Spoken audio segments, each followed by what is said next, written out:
नमस्कार, आप देख रहे हैं द भारत शो। जब से रूस और यूक्रेन के बीच जंग चल रही है, तभी से भारत और रूस की दोस्ती पर भी पूरी दुनिया में चर्चा हो रही है। इसके साथ ही भारत की कूटनीति देख पूरी दुनिया कायल है। भारत ने जंग का समर्थन तो नहीं किया, लेकिन दुनिया के दबाव के बावजूद भारत ने रूस का साथ भी नहीं छोड़ा। रूस ने भी दोस्ती का फर्ज निभाया और भारत को जमकर सस्ता तेल बेचा। रूस से इस तेल सप्लाई को रोकने के लिए अमेरिका समेत कई पश्चिमी देशों और उनकी मीडिया ने भारत को ज्ञान और चेतावनी सब कुछ दिया, लेकिन भारत ने पश्चिमी देशों को आईना दिखा दिया।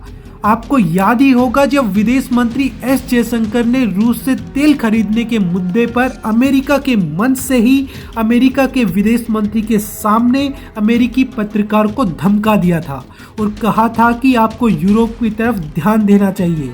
जितना तेल भारत एक साल में खरीदता है, उतना यूरोप एक महीने में खरीद लेता है। लेकिन जो सबसे बड़ा सवाल है वो ये कि भारत को रूस से जो सस्ता तेल मिला उसका आखिर हुआ क्या। तो आप जानकर हैरान हो जाएंगे कि भारत ने रूस से मिले सस्ते और कच्चे तेल को रिफाइन किया, उससे डीजल और जेट फ्यूल बनाया और सबसे मजेदार बात, भारत ने ये डीजल और जेट फ्यूल यूरोप को ही बेच दिया, उसी यूरोप को जो भारत को ज्ञान दे रहा था। जहाजों के ट्रेडिंग डाटा के आधार पर दावा किया जा रहा है कि भारत ने यूरोपियन देशों को रूसी कच्चे तेल का निर्यात कर सारे रिकॉर्ड तोड़ दिए हैं। आप जानते ही हैं कि पश्चिमी देश रूस के तेल पर निर्भर हैं, लेकिन रूस पर लगे प्रतिबंधों की वजह से ये देश जरूरत होने के बावजूद भी तेल नहीं खरीद पा रहे। इसी दौरान रूस ने भारत को रिकॉर्ड तोड़ तेल बेच दिया है। रूस भारत का सबसे बड़ा तेल सप्लायर भी बन गया है। अब भारत यही सस्ता और कच्चा तेल रिफाइन करके मुनाफे पर यूरोप को बेच रहा है। सबसे मज़ेदार बात तो ये है कि यूरोप मना भी नहीं कर सकता, क्योंकि बिना तेल उसकी अर्थव्यवस्था डूब जाएगी।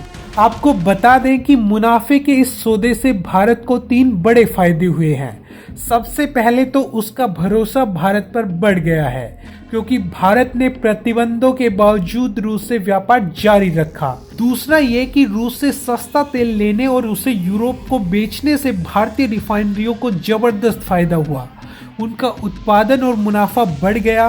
और तीसरा ये कि भारतीय रिफाइनरी यूरोप में निर्यात करने और तेल बाजार के एक बड़े हिस्से पर कब्जा जमाने में सक्षम हो गई।